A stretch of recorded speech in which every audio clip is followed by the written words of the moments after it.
이 땅에 내려 보내주시는 것이 참 사랑이에요. 참 사랑. 예수님이 또 우리를 위하여 십자가 대속의 죽음을 죽으신 것이 참 사랑입니다. 참 사랑. 하나님이 찬양 받아주신 줄 믿습니다. 내일이 6.25. 6.25가 뭔지 아세요? 우리 대은이 알고 있나? 6.25.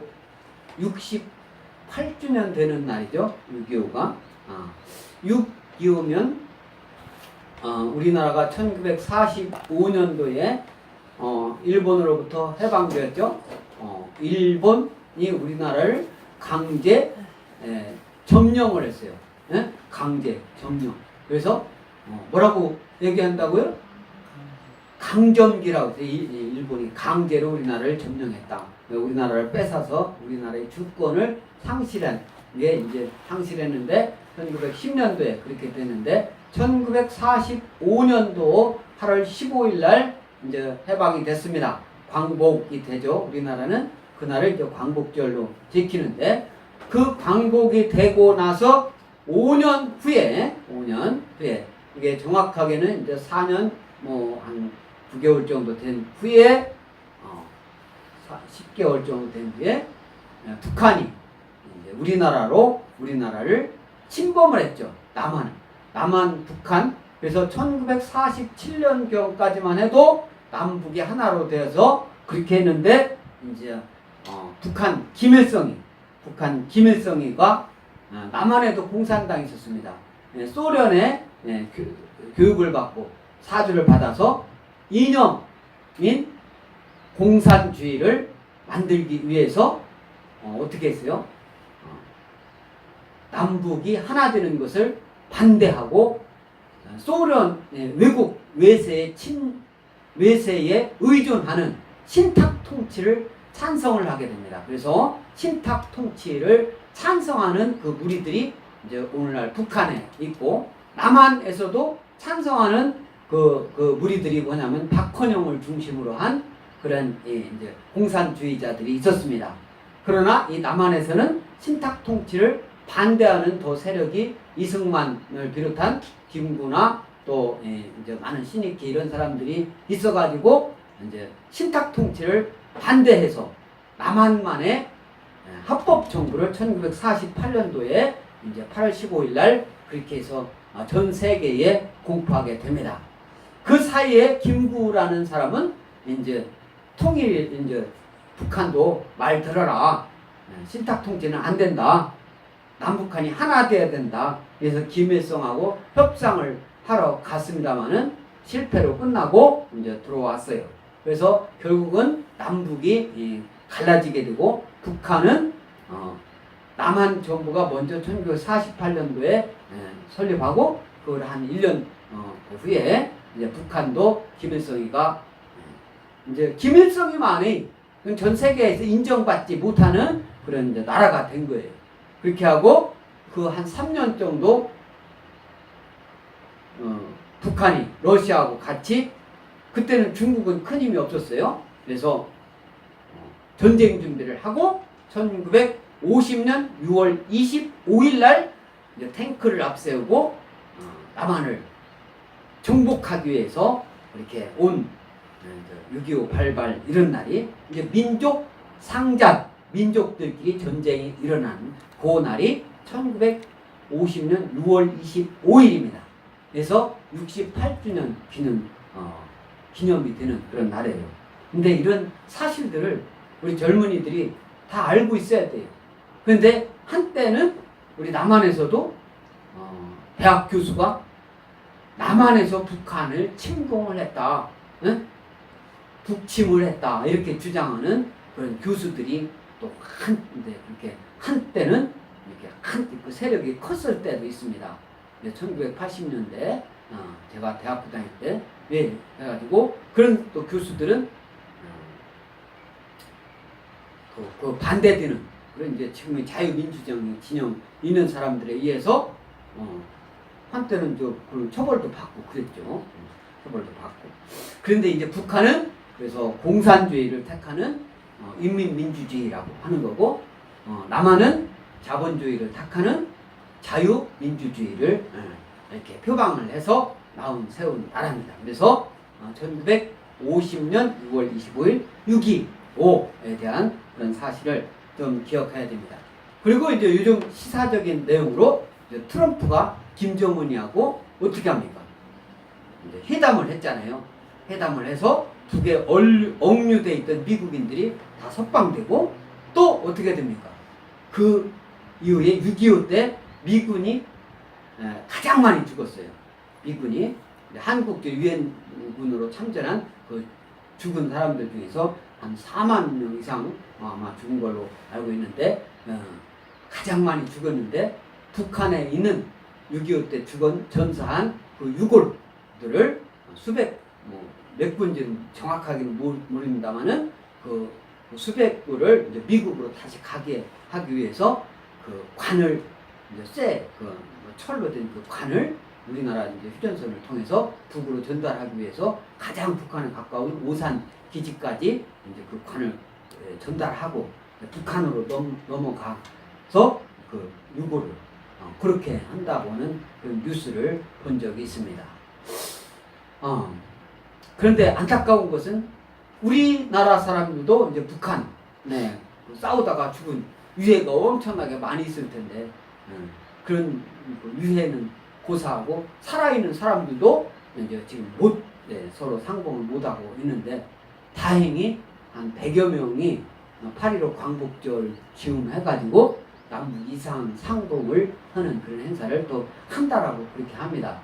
도중에 이제 어떻게 될지는 모릅니다만은 그것을 그런 사건을 통해서라도 이게 남북이 서로 이제 하나 되는 모습을 자꾸 보여야 된다라고 생각을 합니다. 그건 그렇지만 북한 인민민주주의를 표방하는 공산주의를 표방해서는 안 돼요. 그것은 우리나라가 점점 못 사는 길로 가는 그런 길로 가기 때문에 이것도 아니고 저것도 이판사판이다. 그건 어떠냐? 그런 막가팔식으로 이렇게 되면 안 됩니다. 그런 것은 우리나라는 이미 체질적으로 자본주의가 되어 있는 나라예요. 여러분들이 그냥 알아가지고 모르고 그냥 이거면 어때 저거면 어때 하지만 여러분들이 공산주의로 우리나라가 이렇게 진행이 되면 살아갈 수 있는 여러분들이 그런 행동이 준비가 돼 있지 않아요. 30년, 20년, 10년, 50년, 70년 지금 몇 년 동안 자본주의로 됐습니까? 68년, 50년만 해도 68년이다 거기다가 5년 더하면 어떻게 됩니까? 5년 더하면은 70년 이상 된 우리나라 자본주의 이제 그런 역사가 있는데 그 역사가 한꺼번에 이렇게 하면은 모든 것을 지시받고 일을 한다는 게 그게 이게 그렇게 그러면서 그 경제를 건설한다는 게 만만 그렇게 되는 게 아닌 거예요. 토지가 개인 거로 돼 있는데 그것을 다 국가화로 국가로 중국이나 북한처럼 한다는 거 있을 수가 없습니다. 그게 되면은 밀란이 일어나고 반란이 일어나고 여러분들 지금 개인 거 있는데 이건 내 거 아니라고 하고 다 집이니 뭐니 그런 것을 다 국가 거라고 돈 내놔. 그리고 국가에서 알아서 줄 테니까 배급 타먹고 있어. 이렇게 하면은 그거 가만히 있을 사람이 어디게 있어요? 목숨 걸고 자기 재산 지키려고 다 할 겁니다.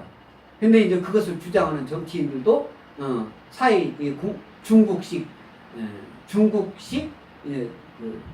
공산주의라고 안 하고 사회주의를 주장하는 정당도 있습니다. 우리나라의 현 정부 현 정부를 갖고 있는 대표도 이제 그거 되기를 원한다라고 국회의원서를 그렇게 한 사람이기 때문에 이제 사회주의로 돼가는 거죠. 그런 것은 아마 그렇게 될 리가 없습니다. 그렇게 될 가능성은 없다라고 보고 오늘은 이제 성경을 통해서 이스라엘도 같은 민족들끼리 동족 상잔 전쟁을 일으킨 내용에 대한 그런 하나님의 말씀을 오늘 사사기를 통해서 말씀해주고 있습니다. 그래서 오늘 이제 사사기 20장 12절부터 하나님이 이시는 이 말씀이 이스라엘이 어떻게 구성이 됐습니까? 이스라엘에게 출애굽을 해서 여호수아가 가나안 땅을 다 이제 정복을 하고 어떻게 합니까? 12지파로 이제 땅을 이렇게 나누게 되죠. 나누게 되는데 이스라엘의 이 중간 정도 되는 그 가장 이스라엘 그러니까 예루살렘 그런 주위를 중심으로 땅덩어리는 작지만 가장 요지 중에 요지인 그런 땅을 어떻게 하냐면 그 베냐민 지파가 이제 분할을 받게 됩니다. 베냐민 지파가 네, 땅을 그렇게 분할을 받아가지고 그래서 베냐민 지파는 땅은 작아요. 그리고 인구도 베냐민 지파는 작습니다. 그런데 이제 다른 11지파는 그 주변으로 이제 요단강 동쪽까지 므낫세 반지파 이런 지파까지 다 해서 이제 땅덩어리가 이렇게 있는데 예, 이제 그 베냐민 지파에 있는 땅으로 이제 이스라엘 전체 이스라엘하고 베냐민 지파를 이렇게 나눠지게 된 거예요. 그럼 왜 그러냐면은 베냐민 지파 사람들이 자꾸 호전적인 거야. 너 땅도 작고 어떻게 해요? 인구도 작은데 말하자면 그런데 싸움은 잘하는 거야. 싸움은 항상 전쟁 준비를 하는 거예요. 그래가지고 틈만 있으면 자꾸 막 지파하고 이렇게 이제 전쟁은 아니고 싸움이 이렇게 있었어요. 그런데 이스라엘에는 이게 높은 사람이겠죠. 높은 사람의 첩이에요, 첩. 정실 부인도 아니고 첩이 베냐민 지파에 있는 땅으로 갔는데 거기서 이렇게 뭐 놀림 당하다가 살해가 된 거예요. 죽임을 당한 거예요. 그래서 이제 이스라엘의 여러 지파들이 베냐민 이제 지파에서 그때 이제 그 이스라엘 사람을 죽였으니까 그때 그 범인들을 인도해라. 우리가 처벌할 거다. 지금 그렇게 한 거예요. 그렇게 한 거예요. 그게 이제 그렇게 하니까 그러면은 그때 당시 이제 그런 법이 그렇게 그런 이스라엘에 잘못하고 사람을 죽이고 하면 이렇게 넘겨줘야 되는 그런 법이 있었던 거예요. 있었는데 베냐민 지파에서 그 말을 안 들은 거예요. 어떻게 보면 이게 이제 같은 민족이잖아요.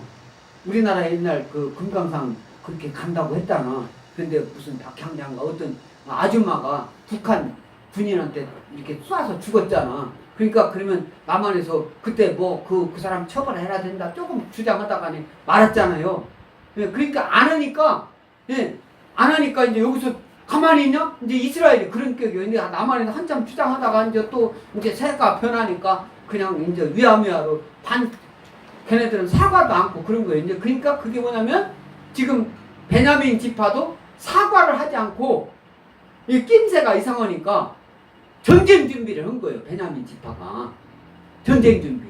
그 전쟁 준비를 하는 그런 내용이 이제 양쪽이 전쟁 준비를 하는 베냐민하고 이스라엘 전체하고 베냐민 지파하고 전쟁을 하게 하는 그 과정, 그 말씀을 이제 오늘 하는데 이제 베냐민 지파하고 이스라엘 지파의 차이점에 대해서 하나님이 그게 뭐냐면 이스라엘 그 11지파는 하나님께 물었다.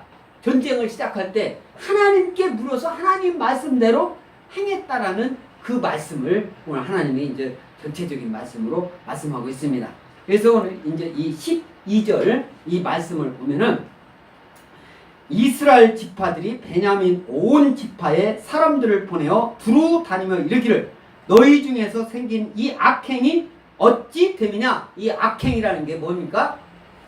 이스라엘 여인을 갖다 괴롭히고 살인하게 된 그걸 말하는 거예요. 이 악행이 어떻게 된 거냐. 그래서 이제 이스라엘 사람들이 그리 사신을 보내가지고 얘기를 했겠죠.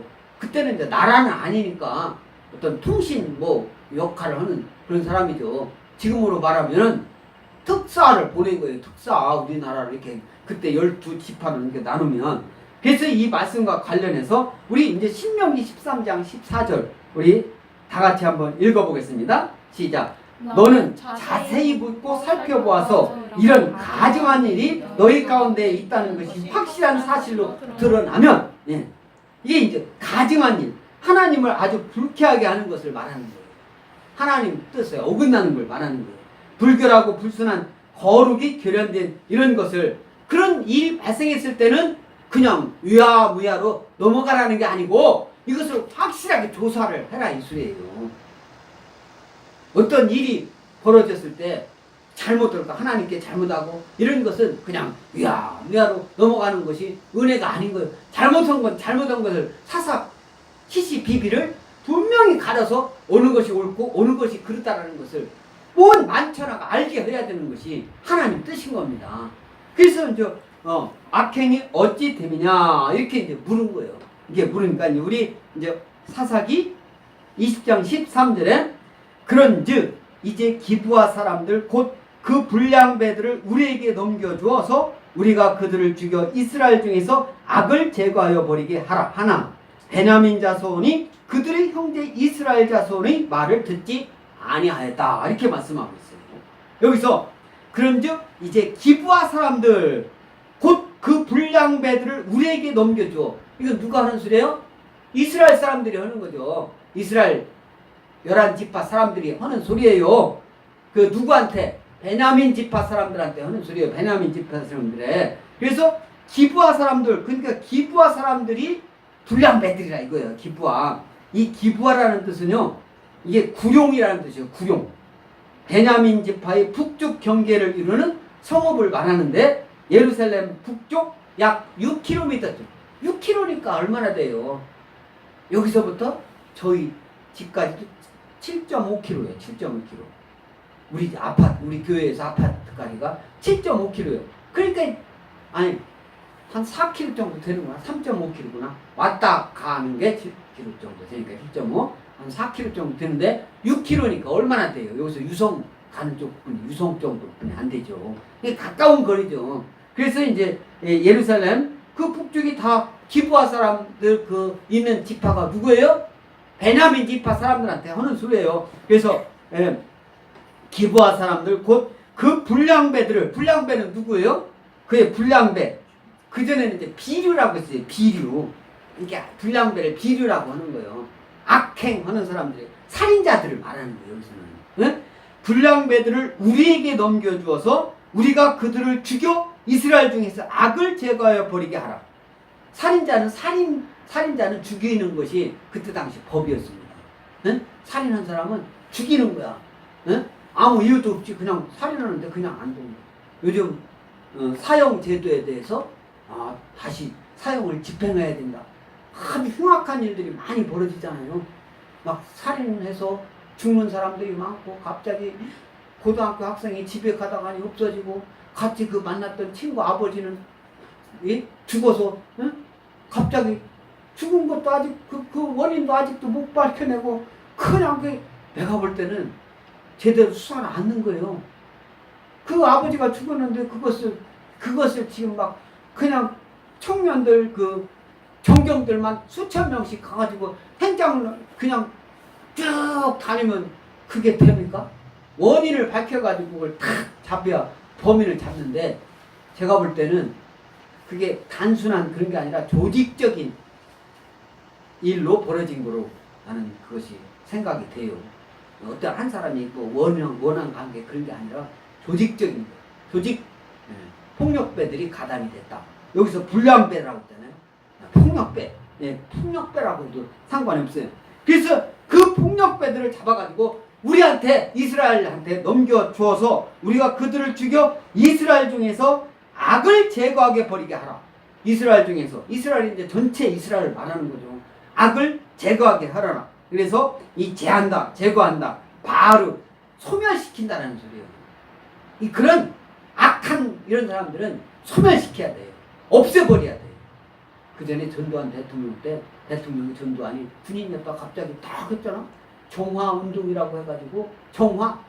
그런데 그러고 보니까 우리 김종필 우리 고향 사람이잖아. 근데 이 사람이 어제인가 죽었대요. 91살인가 2살인가. 예, 죽었대요.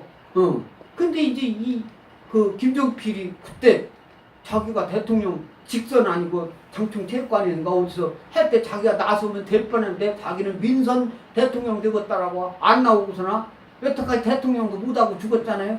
그 제일 먼저 대통령 할 사람인데 3김 중에서 그러니까 시기가 있는 거예요. 시기가 있을 때는 그거 하나님이 준 시기를 버리면 하나님은 그거 그 다음부터는 안 주는 거예요. 근데 이제 죽었대요. 뭐 죽었대. 그런데 이제 그때 전두환이가 정화 운동을 한다고 해가지고 막 그냥 뭐 민주화 운동을 하는 사람이든 아무튼 전두환이가 대통령 하려고 하는데 반대되는 세력들은 법도 없이 그냥 막 다 재산이든 뭐든 물수를 해가지고 막 그렇게 했죠. 그래서 이제 김종필이 그때 재산 다 뺏겨가지고 제주도에도 뭐 엄청나게 땅이 있었다 했는데 강제로 몰수를 해가지고 그렇게 하는 거예요. 그래가지고 만약에 전두환이가 국가를 전체로 다 몰수하면 이제 공산주의가 돼가는 거거든요. 그렇게 해버리는 거예요. 그런데 우리나라는 이미 자본주의 되기 때문에 그렇게 할 수가 없습니다. 그렇게 할 수가 없어요. 그게 되는 게 아닌 거예요. 사람이 인력으로 그냥 된다고 해서 되는 게 아닌 거예요. 군인 힘으로 된다고 안 되는 게 안 됩니다. 하나님의 뜻이 있기 때문에. 그래서 이 정화운동 그렇게 했잖아요. 지금은 그건 아니지만 방법은 강제로 지나가는 사람을 잡아서 그렇게는 않지만 그냥 말 조금 하거나 이렇게 하면은 뭡니까? 뭐라고요? 요즘 그 언어로 막 언론을 이렇게 해가지고 어느 한 세력은 잘하는 일은 절대 보도 안 나오게 하는 그런 어느 한 세력은 잘하는 것은 절대 안 나와. 잘못하는 것만 막 나오게끔 하는 그런. 그리고 언론은 막 큰 언론을 없애려고 막 그렇게 하는 이게 공작이 이제 드러나고 있잖아요. 그런 것은 바람직하지 않습니다. 그런 것은 그래서 이제 그 불량배라는 것이 사람을 죽인 것만 불량배가 아니에요. 시비에 따라서 잘 가지 않는 것 이런 것이 그런 것을 불량배를 어떻게 해요? 제거해 버린다고 했다고 11지파 이스라엘 사람들이 얘기를 하는데 그런데 베냐민 지파 사람들이 그 말을 듣습니까? 안 듣습니까? 듣지 아니한다라고 얘기했잖아. 듣지 아니하고 당시 이스라엘 12지파는 총의를 통해서 민족적인 그런 문제를 함께 논의하였습니다. 그러나 베냐민 지파는 미스바 총회에 불참했을 뿐 아니라 어떻게 해요? 총의 결의에도 불복하고 어떻게 전쟁 준비하는 거예요. 전쟁 준비. 우리나라도 남북 그때 일본한테 어떻게 해요? 뺏겼다가 다시 광복됐을 때 하나가 돼가지고 하자! 김일성이는 참석 안 하고 전쟁 준비를 한 거예요. 전쟁 준비. 그리고 6.25를 일으킨 거예요. 남침을 한 겁니다. 총회에도 불참한 거예요. 우리 민수기 35장 33절 다 같이 읽습니다. 시작.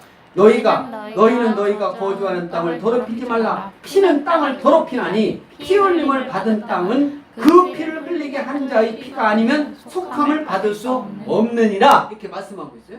또 민수기 35장 34절 시작. 너희는 너희가 거주하는 땅 곧 내가 거주하는 땅을 더럽히지 말라. 나 여호와는 이스라엘 자손 중에 있음이니라. 이렇게 봐요. 내가 거주하는 땅 이스라엘과 함께 하시는 하나님 여호와께서 이스라엘과 함께한다. 지금 저와 여러분이 있는 곳이 여기가 하나님이 함께하는 이스라엘이라고 여러분들 믿으시기 바랍니다. 땅 이스라엘 땅 그 지도 속에 이스라엘 땅 그걸 얘기를 하는데 영적으로 볼 줄 알아야 돼요. 이스라엘 영적으로 봤을 때 저와 여러분이 이스라엘인 줄 믿습니다. 아멘. 저와 여러분들이 이스라엘이에요. 그런 자부심이 있어야 돼요. 예수님 믿는 사람이 있는 곳이 이스라엘이에요. 이스라엘 땅 여기가 뭐가 그렇게 중요해요. 대한민국 예수님 믿는 사람들이 모이는 곳 영적인 그 사람들을 함께 할 때는 함께 해야지. 저도 대학교 다닐 때 이단이 어떤 때는 같이 성경 공부하다 나는 이단이 뭔지도 몰랐어. 그런데 부활절 연한 예배 그런데 가서는 안 된다라고 그러는 거예요. 그러니까 그게 이단이라는 걸 아는 거예요. 그 전까지는 성경 갖고 하나님 말씀 이것이 무슨 한지 그걸 어떻게 알아. 그때는 신천지는 별로 그렇게 드러나지도 않았을 때예요. 응? 그렇게 많이 하지도 않을 때 80년대. 그런데 이단 저 금산에 해가지고 하는 지금 나왔다대. 그거 가는 애들이 막 이 기독교 희한한 이름으로 해가지고 기독교 단체처럼 해가지고 학교 동아리가 생긴 거야. 그리고 와가지고 그런데 나는 하나님이 딱 결단력을 주시더라고. 거기서 그 가르치는 그 사람이 같은 학생이에요. 같은 학생인데 부활절 연합예배에서는 가서는 안 된다 얘기를 하는 거예요. 왜 안 되냐? 부활인데 예수님 부활이고 연합에서 같이 교회 사정에 위해서 못 가는 건 이해가 가지만 그런 것은 안 된다라고 하는 것은 그러냐? 너하고 나하고는 죽을 때까지 끝까지 아니다. 그리고 나는 그것도 안 나가는 거예요. 응? 결단력이 있어야 돼요. 두세 번 하다가 아니 그것이 아닌 거지 하면 과감하게 물리쳐야 되는 거예요. 여기서 내가 거주하는 땅, 하나님이 함께 거주하는 곳, 이곳이 성령님 함께하는 우리 엑스포 교회가 하나님이 함께 하시는 곳인 줄 믿습니다. 아멘? 그 믿음을 가져야 돼요. 수만 명 모이는 데는 하나님이 함께하고 엑스포 교회 여기서 이 스마트 시티 이 중요한 대전 시내에서 가장 부자로 사는 그래서 이 조금 모이는 여기는 하나님이 없는 곳 이렇게는 더 자부심을 가져야죠. 이 지역에서 지금 예배드리는 저와 여러분들 아닙니까? 여기에서 그걸 자부심을 가져야지. 그래서 14절에 오늘 뭐라고 하냐면 13절에서 베냐민 이 사람들이 이스라엘 총회에도 참석하지 않고 그 이제 말을 듣지 않고 도리어 14절에 성읍들로부터 기브아에 모이고 나가서 이스라엘 자손과 싸우고자 하냐. 이스라엘 자손 여기서 성읍이라는 것은요 베냐민의 26개 성읍을 가리킨 거예요. 베냐민이 그렇게 작지만 26개 성읍이 있었도 이게 조그만 성읍이라고 하지만 엄청나게 큰 그런 게 아니죠. 만리장성 중국의 그런 성이 아니죠. 이스라엘 땅이 이렇게 하면 우리나라 강원도보다 조금 더 뭐 큰 그런 땅이잖아 이스라엘이. 거기서 12지파로 나눠가지고 거기보다는 조금 이쪽까지 더 오니까 이제 그때 당시는 더 컸으니까 뭐 그거보다 크지만 우리나라 대한민국보다도 훨씬 작은 땅이에요. 그것을 12로 나눴으니 오죽하겠어요. 그런데 그 중에서 가장 쬐금 받은 땅이 베냐민 지파인데 그것을 무슨 26개 성읍을 가리켜요. 거기에 26개로 또 나눈 거예요. 그것은 뭐냐면은 26개의 지방자치를 했다는 거예요. 지금으로 말하면 군수나 위원장이나 뭐 이런 식으로 이게 그런 거를 26개 있다 그렇게 생각을 하면 되는 거예요. 그래서 이제 행정적인 것도 성경을 통해서 그때 당시도 그렇게 치밀하게 그렇게 하고 있었구나는 것을 여러분들 성경을 통해서 발견해야 됩니다. 그래서 이제 이스라엘 자손과 오히려 싸우자 하니라. 누가? 베냐민 지파가. 그래서 15절에 그때 그 성읍들로부터 나온 베냐민 자손의 수는 칼을 빼는 자가 모두 26,000명이요.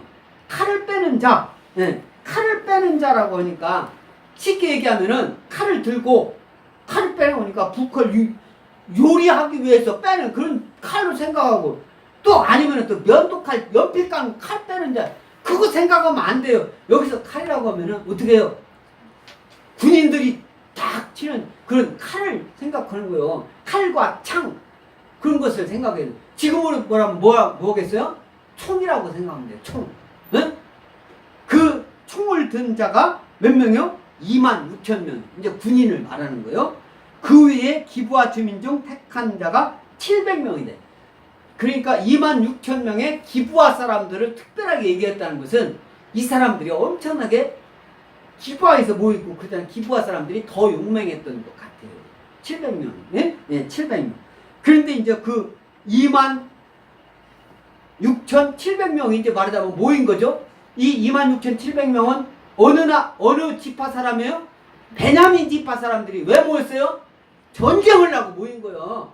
12지파하고 싸움을 하고 자기네들 사람들이 그 이스라엘 사람들을 죽여놓고 사람을 죽여놓고 그래서 이제 그 이스라엘 그 사람도 이스라엘도 잘하지는 못한 거예요. 그때 당시 일부 다처주의는 하나님이 싫어하는 거예요. 근데 지금 이슬람은 일부 한 사람이 부인 4명씩을 합법적으로 거느릴 수 있는 거예요. 그래서 지금 터키 대통령도 부인이 4명인가 있다는 거지. 그게 합법적이니까. 4명인가 3명인가 아무튼 뭐 있다는 거요. 그러니까 근데 이제 그 중에 하나가 이제 조금 높은 사람이 가서 죽었다고 그랬잖아 아까. 응? 해롱당하고 죽었다고 그랬잖아. 그 때문에 이제 그러면 와가지고 회의를 하고 했는데 회의 불참하고 전쟁 준비하는데 그 모인 군사가 몇 명? 26,700명이 베냐민 사람들이 모인 거예요. 그러니까 이제 16절에 이 모든 백성 중에서 택한 700명은 다 왼손잡이라 물매로 돌을 던지면 조금도 틀림이 없는 자들이더라. 그런데 이제 그 26,700명 중에서 어떻게 해요? 700명은 또 왼손잡이다. 그 왼손잡이를 왜 여기다 왼손잡이를 굳이 이렇게 해놨는지, 그 왼손잡이 이런 사람은 이 오른손도 사용하지만 특별히 왼손을 쓰는 양손잡이, 그런 군대를 말하는 거예요. 왼손잡이 있죠? 야구도 보면은 왼손잡이 다 이렇게 하면은 왼손잡이들이 또 그게 많지 않으니까 오른손잡이가 더 많아. 왼손잡이 뭐 투수나 이렇게 하면은 아주 귀중하게 쓰더라고. 응? 한화에서 지금 1등 그 세이브 하는 투수들 우리나라 중에서 1, 2등 가는 정우람인가 걔는 왼손잡이인데 그게 얼마나 잘 던지는지. 지금 나는 요즘 가끔 야구를 보면 한화를 응원하는데 얼마나 기쁜지 몰라요. 구위 말에 가가지고 막 이기니까. 그러면 이길 때 좀 이기는, 확실하게 이길 때는 그 정우라비를 내서나 그래가지고 걔는 거의 다 이긴 거야. 질 때가 거의 없었어요. 그래서 아무튼 이 왼손잡이, 예. 그래서 이 왼손잡이더라. 그래서 택한 700명은 다 왼손잡이라 물매로 돌을 던지면 조금도 틀림이 없는 자들이더라. 물매, 슬링 스톤스라고 해요. 물매를 영어로 슬링 스톤스, 슬링 스톤스. 가죽이나, 이게 원래 물매는 가죽이나 천조각에 돌멩이를 넣고 돌리다가 관역을 향해서 딱 이렇게 날리는, 그걸 이제 물매 날아가게 하는 무기의 하나가 이런 물매인데, 근데 그것을 던지면 거기서 가죽이다 이렇게 던졌다가니 팍 거기 한쪽 딱 두면 딱 나가면은 그게 영어로 보면은 그 이마에 딱, 예? 머리에 딱 맞추는 그 표현이 돼 있는데, 여기는 이제 조금도 틀림이 없는 자들이더라. 좀 실감이 좀 덜 나요. 그렇죠? 예, 조금도 틀림이 없는, 예, 조금도라는 게 그전에는 성경책에는 호리도라고 그랬어요. 호리도. 아사라라는 히브리어, 예, 아사라. 헬라어네, 헬라어. 아사라. 머리카락 두께만큼도, 머리카락 두께만큼. 조금도라는 게 호리도라는 말인데, 머리카락 두께. 머리카락 하나뿐만 그 두께. 그러니까 아주 미세한 걸 말하는 거예요. 옛날에는 머리카락 갖고 얘기를 하는 거예요. 가장 가늘고 그런 것을 머리카락으로 얘기를 했는데, 누구든지 허용할 수 있는 아주 작은 오차, 그 정도 오차 갖고는, 그거 갖고 뭘 얘기해요. 이렇게 구분하기가 가까이 있으면 모르지만 조금만 떨어지면 안 보이는 그런 정도. 그래서 조금도 오차가 없는, 그러니까 아주 용맹한 사람들을 말하는 거예요. 용맹한 사람들, 그런 사람들.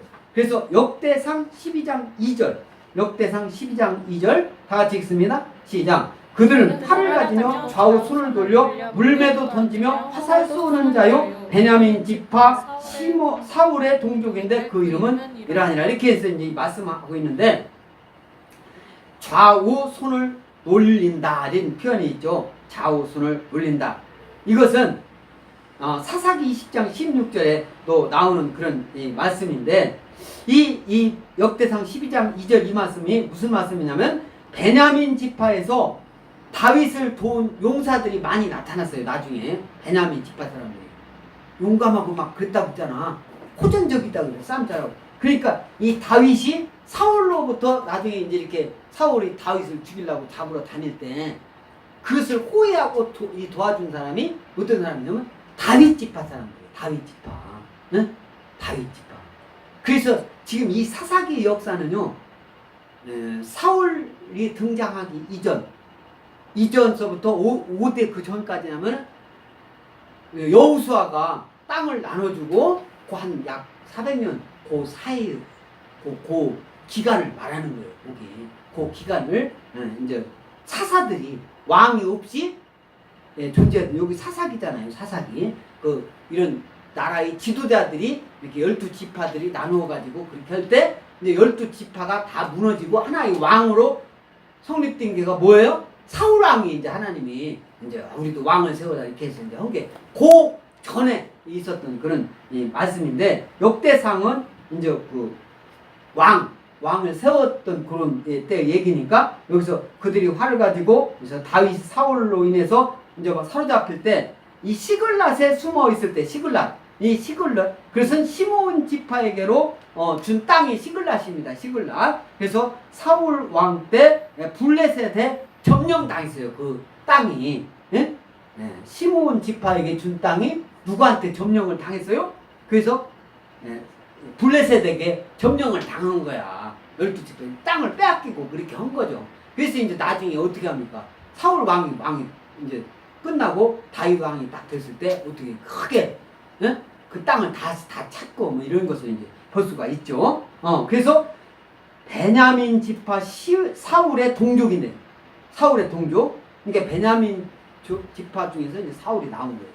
사울이 동족 가운데서도 다윗을 따르는 사람들이 나올 정도로 여호와께서 다윗과 함께 폭넓은 지지를 얻게 하였음을 이제 보여주는 것을 말하는 겁니다.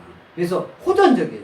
사사기 3장 15절 사사 에훗에 대한 그런 말씀 중에 다 같이 읽습니다. 시작. 이스라엘 자손이 여호와께 부르짖음에 여호와께서 그들을 위하여 구원자를 세우셨으니 그는 곧 베냐민 사람 게라의 아들 왼손잡이 에훗이라. 이스라엘 자손이 그를 통하여 모압 왕 에글론에게 공물을 바칠 때에, 여기서 왼손잡이가 나오잖아. 왼손잡이 에훗이라. 네.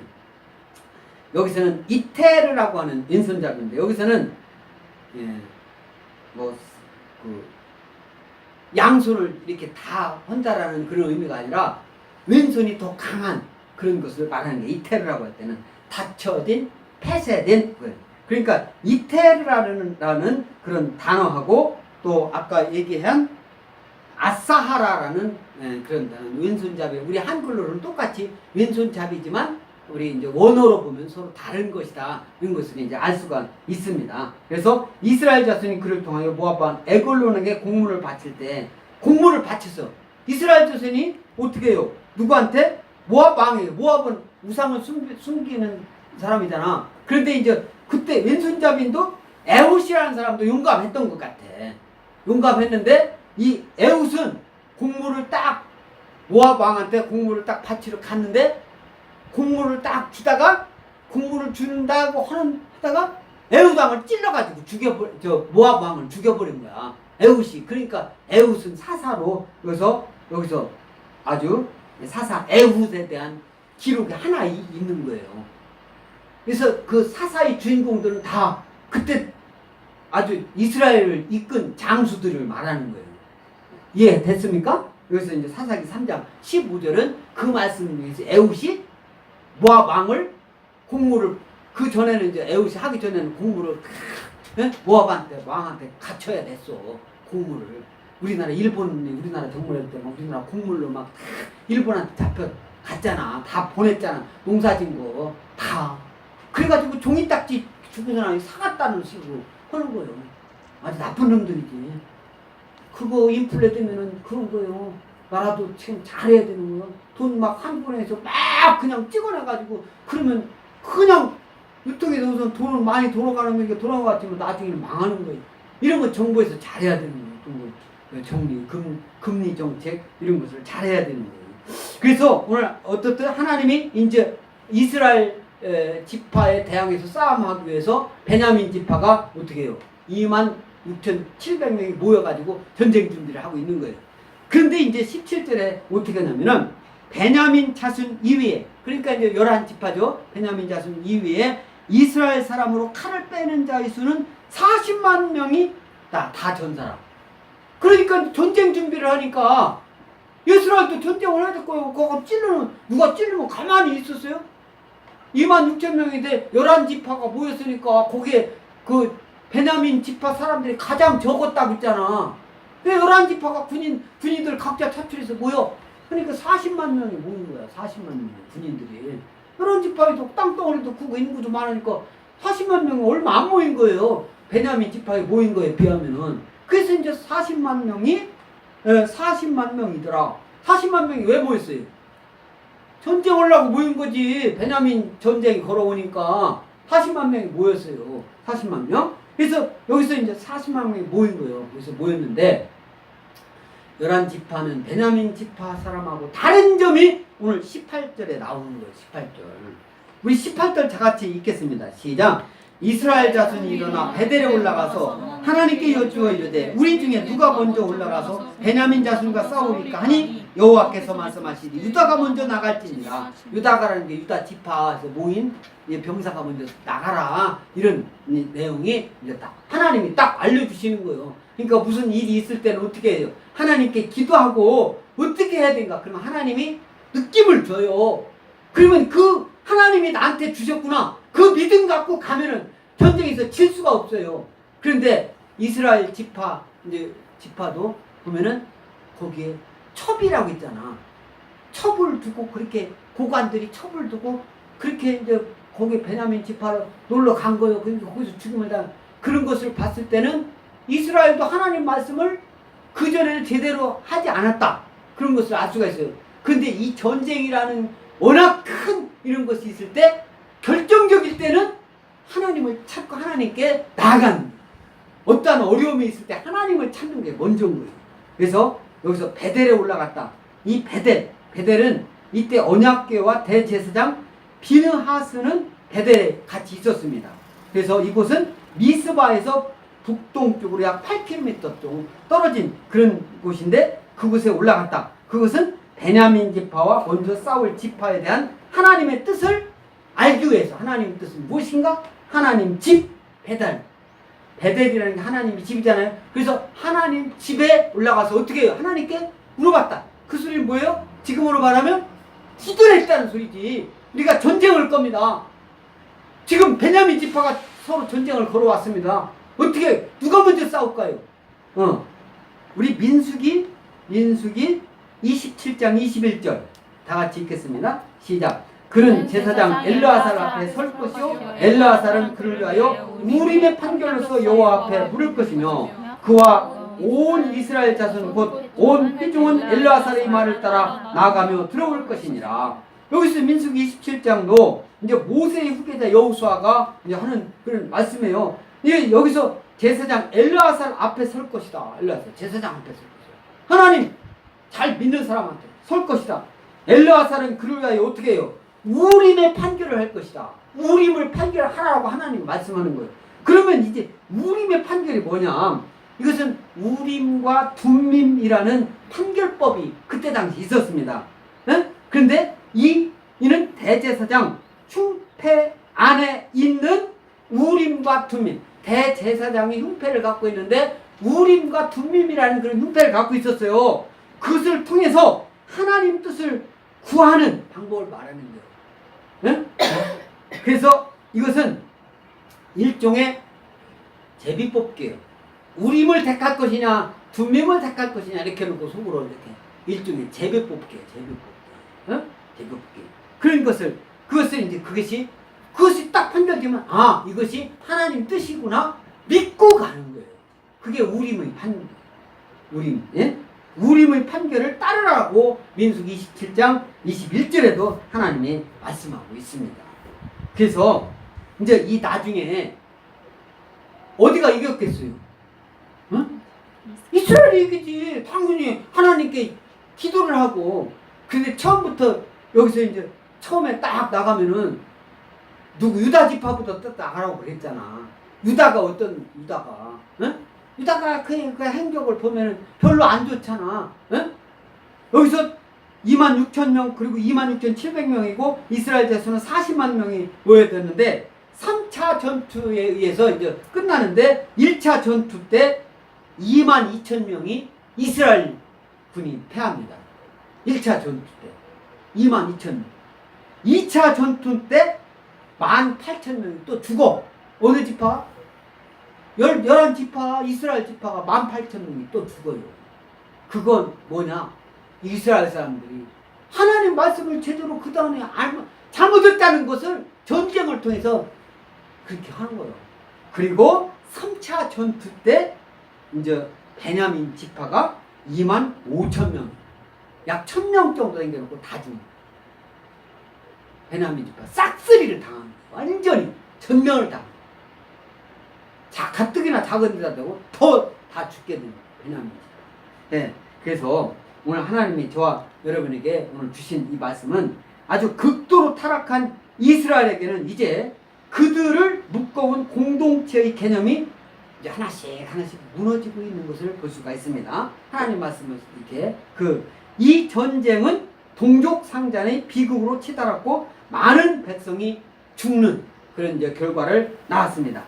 우리나라 6.25 전쟁도 얼마나 많은 국민들이 군인 말고도 죽은 사람들이 얼마나 많아요. 전쟁 북한에서 일으켰잖아. 김일성이가 그 아들이 김정은이고 그 손자가 김정은이요. 김씨 왕조를 이루어가고 있잖아요.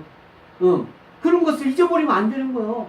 우리나라가 통일되는 것은 국민이 통일되고 나중에 통일 다 되고 나면은 김정은이 살면 그것은 전범은